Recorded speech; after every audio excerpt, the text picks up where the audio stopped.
नमस्कार, मैं हूं अश्विन शर्मा और आप देख रहे हैं न्याय टीवी। 17 जून 2024 का दिन तो याद ही होगा। हाँ, उस दिन पर कोई बड़ा पॉलिटिकल कुछ नहीं हुआ, पर एक बड़ा रेल हादसा हुआ था जो कि था कंचनजंगा एक्सप्रेस का, जो कि अगरतला से कोलकाता जा रही थी, कोलकाता के सियालदह जा रही थी। और इस ट्रेन का एक्सीडेंट जलपाईगुड़ी के पास हो जाता है। अब इस पर रिपोर्ट आ गई है और ये एक्सीडेंट क्यों हुआ इसके बारे में भी अब पूरी जानकारी मिल चुकी है। तो आइए इस पर डिस्कस करते हैं और समझते हैं कि हमारी रेलवेज किस लेवल पर सेफ्टी और सिक्योरिटी पे लैप्सेस कर रही है। ये रिपोर्ट सीआरएस द्वारा जारी की गई है। सीआरएस यानी कमिश्नर ऑफ रेलवे सेफ्टी। तो सीआरएस ने ये बताया कि बहुत सारे इसमें लैप्सेस थे, यानी बहुत सारी परेशानियां थी सिस्टम्स को लेकर और साथ ही साथ सेफ्टी को लेकर काफी चीजों को इग्नोर किया गया। सीआरएस ने अपनी रिपोर्ट में क्लियरली मेंशन किया है कि ये एक्सीडेंट होने का बस इंतजार कर रहा था। उनका क्लियर स्टेटमेंट है, this was an accident waiting to happen. अब ये सीआरएस क्यों कह रहे हैं उस पर पहले चर्चा कर लेते हैं।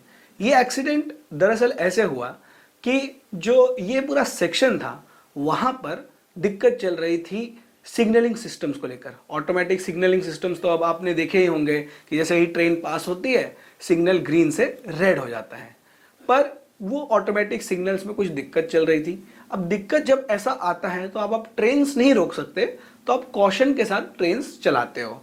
तो इसमें क्या होता है कि आप एक ऑर्डर इशू करते हो जिसको कहते हैं TA-912। TA-912 में मतलब एक पेपर होता है जिसमें आप बता देते हैं लोको पायलट को कि आगे सिग्नल खराब है, आपको संभल के चलना है। अब एक्सीडेंट ऐसे होता है कि TA-912 में बेसिक जो चीजें हैं वो बतानी होती हैं कि किस स्पीड पर चलना है, सिग्नल पर रुकना है या नहीं रुकना है, क्या करना है, क्योंकि आपके पास तो सिग्नल है नहीं फॉलो करने के लिए।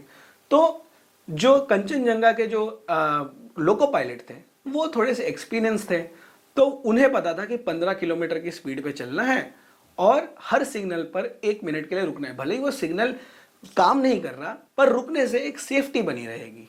लेकिन यही जब TA-912 पीछे आ रही मालगाड़ी को दिया गया तो उसमें कोई बेसिक इंटरप्रिटेशन नहीं था, ना बताया गया था कि किस स्पीड पे चलना है, कैसे चलना है।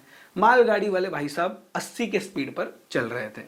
अब उनकी भी इतनी गलती नहीं बता सकते क्योंकि अब उनको बताया नहीं गया है, तो उनको लग रहा है सेक्शन क्लियर है और वो पीछे से आ रहे होते हैं और पीछे से टक्कर मार देते हैं कंचनजंगा एक्सप्रेस को, जिसमें 10 लोगों की मौत हो जाती है। अब जो इशू है इसमें 3 चीजें रेलवे कर सकता था जिससे एक्सीडेंट बच जाता। एक तो जो सबसे बड़ा हाईलाइटिंग फीचर है वो है कि ये ऑटोमेटिक सिग्नलिंग फेलियर्स क्यों हो रहे हैं, इनकी मेंटेनेंस करना और रख रखाव करना काफी जरूरी है, क्योंकि ये रेलवे का बहुत बड़ा एसेट है। अगर सिग्नल से ढंग से नहीं काम करेंगे तो आप सेफ ट्रैवल कैसे कर पाएंगे। तो पहली चीज तो इस पर ध्यान देने की जरूरत है। और NFR हमेशा से बदनाम रहा है। NFR यानी नॉर्दर्न फ्रंटियर रेलवेज अपने लैप्सेस इन सिक्योरिटी के लिए और इवन सर्विस के लिए, आप किसी भी रेलवे में ट्रैवल करने वाले से पूछेंगे तो सब बताएंगे कि NFR रेलवे का वर्स्ट डिवीजन है, क्योंकि ये बिल्कुल किसी चीज पर ध्यान नहीं देते। ये सिंपल फिलोसफी में चलते हैं, जैसा चल रहा है चलने दो। उसके बाद दूसरी जो प्रॉब्लम आई वो थी एजुकेशन को लेकर, कि ना लोको पायलट्स इतने एजुकेटेड थे और ना ही जो स्टेशन मास्टर थे वो इतने एजुकेटेड थे कि उनको हमेशा वो प्रोसीजर पता होना चाहिए कि जब आप TA इशू कर रहे हैं तो उसमें आपको प्रॉपर स्पीड मेंशन करना होता है, सिग्नल्स पर कैसे एक्ट करना है वो मेंशन करना होता है। पर पेपर ही सही से नहीं बना तो अब किसको दोष देंगे आप। इसके बाद जो आखिरी इशू है जिसको ये सोचना चाहिए था कि ये एक मेजर सिग्नल फेलियर है और तब तक कोई गाड़ी पास नहीं करेगी जब तक वो सेक्शन पार ना हो जाए, यानी A to B, जब तक वो जो पूरा सिग्नल जहां पर फेल हुआ है वो पूरा सिस्टम पार ना हो जाए, वो पूरा सेगमेंट पार ना हो जाए, तब तक और कोई गाड़ी को आगे जाने की परमिशन ही मत दो। तो क्या होगा कि जब तक दूसरी गाड़ी पास हो जाएगी फिर यहां से गाड़ी चलेगी। तो ये सब चीज अगर रेलवे करती तो शायद ये एक्सीडेंट को बचाया जा सकता था। और आपको इसमें एक डरावनी बात बताऊं, ये एक्सीडेंट होने से पहले 5 और ट्रेन इस सेक्शन में एंटर की थी, लेकिन कुछ हुआ नहीं, क्योंकि या तो रूल्स फॉलो किए गए थे या तो उस समय पर इतना ट्रैफिक नहीं था। तो सीआरएस की इस रिपोर्ट पर आप क्या सोचते हैं, ये हमें कमेंट सेक्शन में बताना बिल्कुल मत भूलिएगा। और ये देखने वाली बात होगी कि रीसेंट टाइम्स में रेलवेज में एक्सीडेंट का जो चलन है वो काफ़ी हद तक बढ़ चुका है, और रेलवेज को अपनी सेफ्टी और अपनी सिक्योरिटी पर काम करने की सख्त ज़रूरत है। रेलवेज ने अभी रिसेंट में एक अच्छा स्टेप लिया है वेटिंग टिकट्स को ख़त्म करके, पर अब जैसे कस्टमर्स के लिए सोच रहे हैं कि हाँ ज़्यादा भीड़ ना हो, उसी के साथ कस्टमर्स की सेफ्टी के लिए भी सोचना चाहिए कि जो पैसेंजर्स चल रहे हैं हमारे साथ वो सेफली कैसे ट्रैवल कर सकें, क्योंकि सेफ ट्रैवल होगा तभी लोग थोड़ा सा टेंशन फ्री रहेंगे। नहीं तो आजकल मुझे भी ट्रेन में ट्रैवल करते वक्त थोड़ा सा मन में वो खटक तो रहती है कि क्या पता क्या हो जाए। अभी 3 दिन पहले ही बाराबंकी और गोरखपुर रूट पर एक ट्रेन एक्सीडेंट हो गया था 15094, जो कि चंडीगढ़ डिब्रूगढ़ एक्सप्रेस है।